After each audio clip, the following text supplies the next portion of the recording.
तो चलिए दोस्तों देखते हैं अब हम लोग क्वेश्चन नंबर 8। देखिए क्वेश्चन नंबर 8 क्या कह रहा है कि एक बेलनाकार लकड़ी की लंबाई 50 सेंटीमीटर है। देखिए एक बेलनाकार लकड़ी हमने बना रखा है जिसका लंबाई कितना सेंटीमीटर है, 50 सेंटीमीटर है, तथा आधार की त्रिज्या ये हुआ ना, यहाँ से यहाँ तक कितना सेंटीमीटर है, 14 सेंटीमीटर है। तो कहता है कि इसके संपूर्ण पृष्ठ का क्षेत्रफल ज्ञात करें। तो सबसे पहले आपको फॉर्मूला याद होना चाहिए कि बेलन का संपूर्ण पृष्ठ क्षेत्रफल क्या होता है, तभी बन पाएगा। फॉर्मूला याद रहना क्षेत्रमिति में बहुत ज़रूरी है। एक बात अच्छे से आप याद रख लीजिए कि क्षेत्रमिति हो या त्रिकोणमिति हो या कोई भी मैथ हो, उसके लिए फॉर्मूला याद रहना बेहद ज़रूरी है। तो आप लोग मेरे भाइयों, मेरे विद्यार्थियों, मेरे मित्रों, फॉर्मूला आप लोग ज़रूर याद कर लीजिएगा। तो चलिए क्वेश्चन की ओर चलते हैं।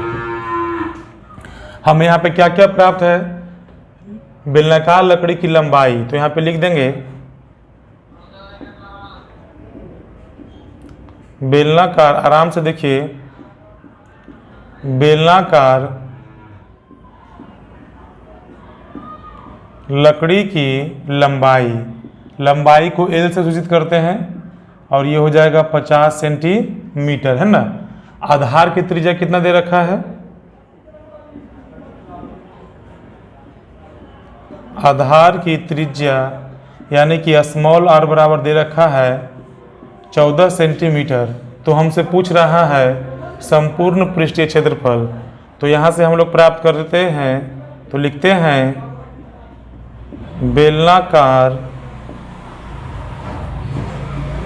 लकड़ी, ध्यान से आप लोग देखते जाइए, लकड़ी का संपूर्ण पृष्ठीय क्षेत्रफल बराबर होता है 2 पाई r into h plus r। तो ये फॉर्मूला हो गया, इसी फॉर्मूला पे हम लोग सब इसको फिट कर देंगे, है ना। तो चलिए देखते हैं, इधर से बनाते हैं, जगह वहाँ पे नहीं है। 2 गुना पाई का मान जानते हैं ना, 22/7 होता है। त्रिज्या कितना दे रखा है, 14, 2 पाई r into h plus r। h कितना है 50 और त्रिज्या कितना है 14। लो बन गया। इसको काट देंगे, 7 दूनी 14 हो गया ना, 22 दूनी 44 दूनी 88 हो जाएगा ये, और इंटू में कितना है ये 64, तो कितना हो जाएगा ये 4। 50 और 14 कितना हुआ, 64 हुआ ना। ऐसे को गुना कर देंगे, 22 दूनी 44 दूनी 88 गुना 14 हुआ। 88 को 14 से गुना कर देंगे तो कितना आ जाएगा, चलिए गुना करके देखते हैं। 8 चौ 32 के 2 हाथ में 3, 8 चौ 32 आ 3 35, 6 को 8 से गुना करेंगे, 6 8 48 के 8 हाथ में 4, 6 8 48 है 4 कितना हो जाएगा ये 52 हो जाएगा।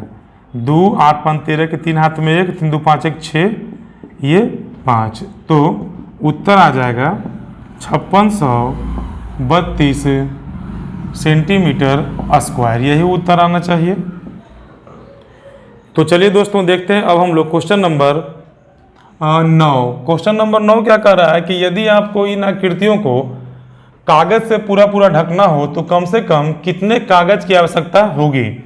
यहाँ पे हम लोगों को 2 आकृति दिया गया है, एक बेलनाकार आकृति और एक दूसरा घनाभाकार आकृति। अब प्रश्न है कि अगर दोनों को पूर्णतः संपूर्ण रूप से ढकना हो तो हमें कितने कागज की आवश्यकता होगी, ये प्रश्न है।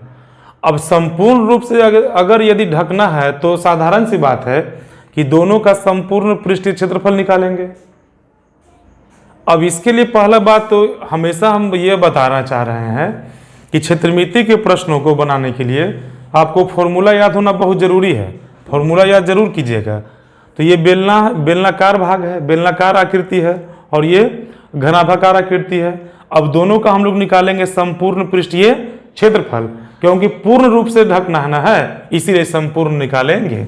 चलिए आगे देखते हैं। तो सबसे पहले बेलनाकार है, तो सबसे पहले इसी का निकाल लेते हैं।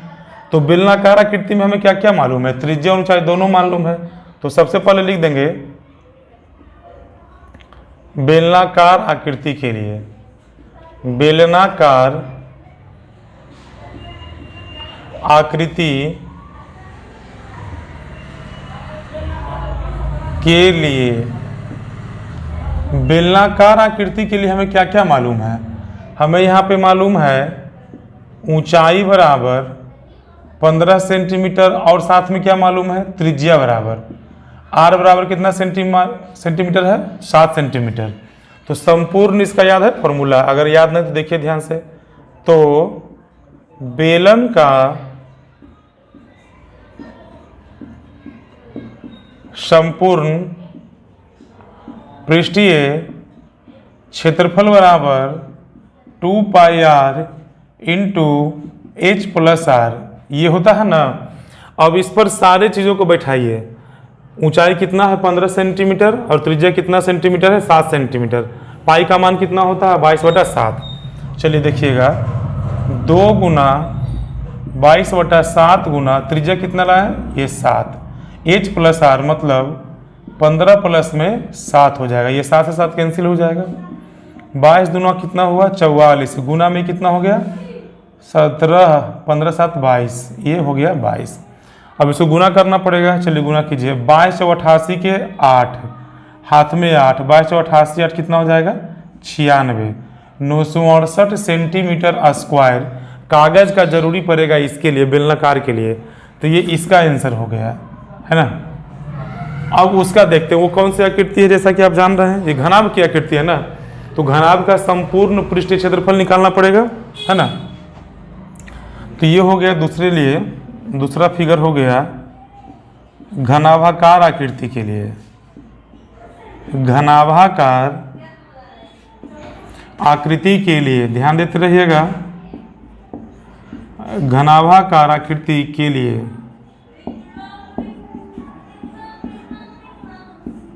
घनाभाकार आकृति के लिए लंबाई बराबर कितना मालूम है, देखिए यहाँ पे हम आपको डिनोट भी कर दें। ये लंबाई है और ये चौड़ाई है और ये ऊंचाई है, तो बताइए कितना कितना होगा। लंबाई बराबर 6 सेंटीमीटर, चौड़ाई बराबर कितना सेंटीमीटर 4 सेंटीमीटर और ऊंचाई बराबर कितना सेंटीमीटर 3 सेंटीमीटर। तो घनाभ का संपूर्ण पृष्ठीय क्षेत्रफल क्या होता है, तो लिखेंगे तो घनाभ का संपूर्ण पृष्ठीय क्षेत्रफल बराबर होता है 2 × LB प्लस BH प्लस में LH। अब सबको रखिए बारी बारी से। 2 × LB, L का मान कितना है 6, B कितना है 4 प्लस में BH 4 गुना 3, लंबाई कितना है 6, ऊंचाई कितना है 4, 6 चौका हो जाएगा 24, 4 तिया 12, 6 चौका 24। देख रहे हैं ना, कैलकुलेट कीजिए जल्दी से। 24 दूनी 48, 2 50, 10 60। इसको कीजिए कितना कितना आता है 4 2 6, 4 10 का शून्य हाथ में 1, 2 1 3 1 4, 4 2 6। गुना करेंगे तो आ जाएगा 120 सेंटीमीटर स्क्वायर। यही आपका उत्तर हो जाएगा। इसको ध्यान से देख लीजिएगा, कैलकुलेट सही से किया गया है ना। लंबाई गुना चौड़ाई 6 चौका 24, B गुना H 4 तिया 12, L गुना H, L कितना है 6, 6 चौका 24, 24 गुना 48, ठीक है 120 सेंटीमीटर स्क्वायर। तो बेलनाकार आकृति को ढकने के लिए आपको चाहिए 968 सेंटीमीटर स्क्वायर का कागज और घनाभाकार आकृति के लिए चाहिए 120 सेंटीमीटर स्क्वायर का कागज। तो यही था आपका क्वेश्चन नंबर 9। इसे ध्यान से देखें, आप समझें। उसके बाद हम लोग मिलते हैं क्वेश्चन नंबर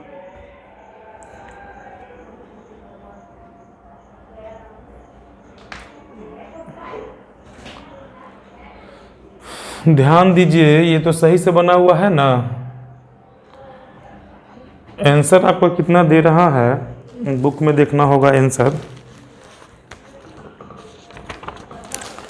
13.3 का क्वेश्चन नंबर 9 का 108 आ रहा है। 108 कैसे हो गया जी, ध्यान दीजिए। तो लंबाई कितना है 6, चौड़ाई कितना है 4 और ऊंचाई कितना है 3, LB। लंबाई कितना हो गया 6 गुना 4, 6 जगह 24, B गुना H 4 तिया 12 और L गुना H, LH यहाँ पे गलती हुआ है 6 तिया 18, यहाँ पे देखो सुधार लेना 6 तिया 18 हो जाएगा। तो यहाँ पे हो जाएगा, ध्यान दीजिएगा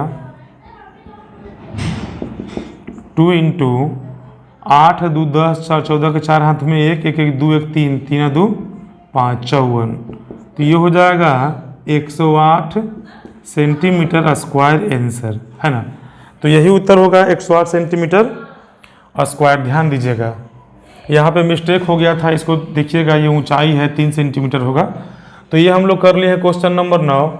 अब हम लोग मिलेंगे क्वेश्चन नंबर 10 के साथ, इसको आप देखिए, है ना। तो चलिए दोस्तों देखते हैं अब हम लोग प्रश्नावली 13.3 का क्वेश्चन नंबर 10। इस प्रश्नावली का यह अंतिम प्रश्न है, ध्यान से देखिएगा। प्रश्न है कि एक भवन में 20 बेलनाकार खंभे लगे हैं जिसकी ऊंचाई 4 मीटर तथा त्रिज्या 14 सेंटीमीटर है। 4 रुपये प्रति वर्ग मीटर की दर से वक्र पृष्ठीय क्षेत्रफल, इसको ध्यान में रखिएगा, वक्र पृष्ठीय क्षेत्रफल में रंगाई करने का खर्च ज्ञात कीजिए। यहाँ पे हमने बना रखा है, देखिएगा, एक बेलनाकार खंभा है, पाया है। अब ऐसा ऐसा कितने हैं? 20 हैं। ध्यान रखिएगा, ऐसा ऐसा कितने हैं? 20 हैं। अब कहा गया है कि वक्र पृष्ठ पर रंगाई करना है। मान के चलिए कि एक ऐसा पाया है और इस पे आपको क्या करना है? रंगाई करना है, सिर्फ इस पे करना है ना। तो क्या निकालेंगे इसका? वक्र पृष्ठीय क्षेत्रफल। देख रहे हैं ना, इस पे सिर्फ रंगाई करना है, इस पे नहीं करना है। अगर इस पे और इस पे रहता तो संपूर्ण पृष्ठ का निकालते।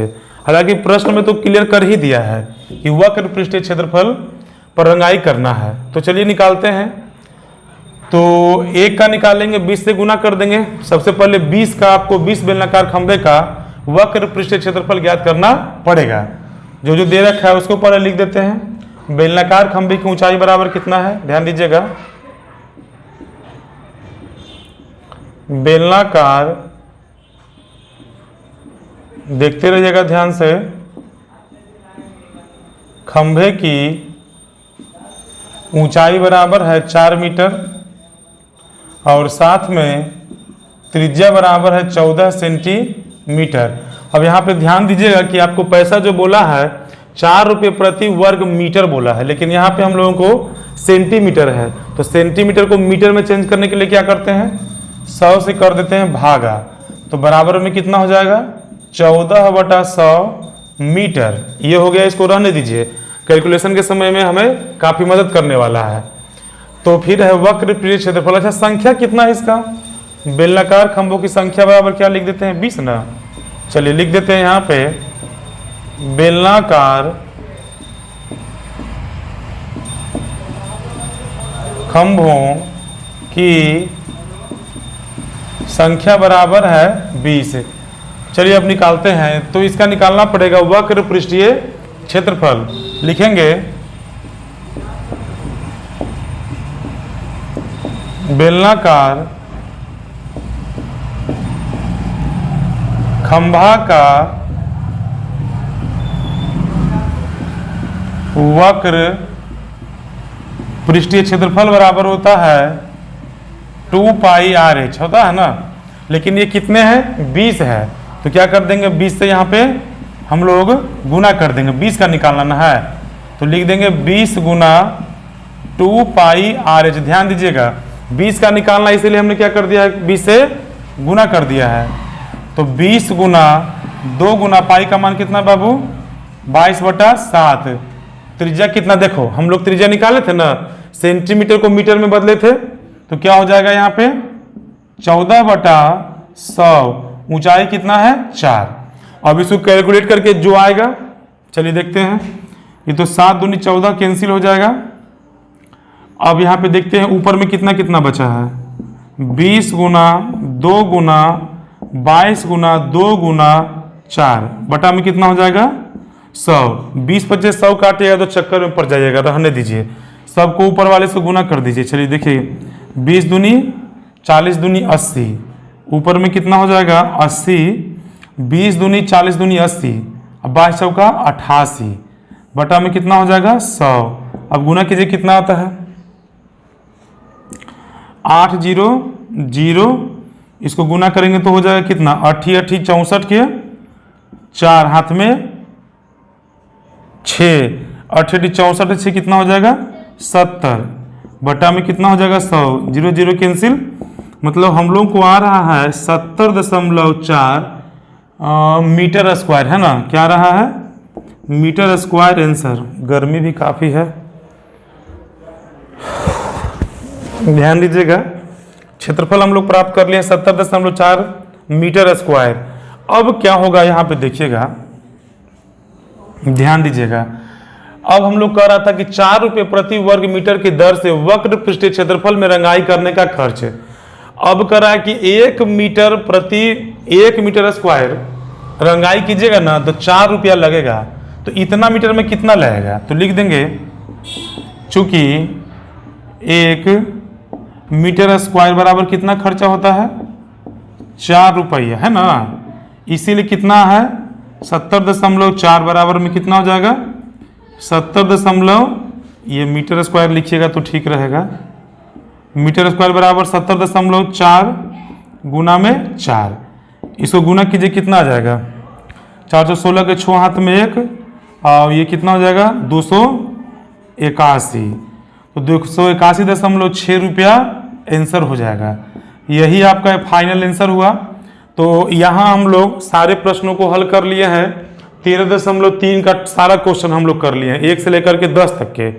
अगर आपको वीडियो पसंद आ रहा हो मेरे भाइयों, चैनल को जरूर से जरूर सब्सक्राइब करें, लाइक करें। बिना आपके प्यार का, बिना आपके सपोर्ट का आगे बढ़ना मुश्किल होगा, इसीलिए आपसे मेरा विनम्र निवेदन है मेरे भाइयों कि चैनल को जरूर से जरूर सब्सक्राइब करें, लाइक करें। कोई भी समस्या हो उसे कमेंट बॉक्स में ज़रूर बताएं। तो आज के लिए सेवा इतना ही, धन्यवाद, जय हिंद। अब हम लोग मिलेंगे अगले अध्याय के साथ।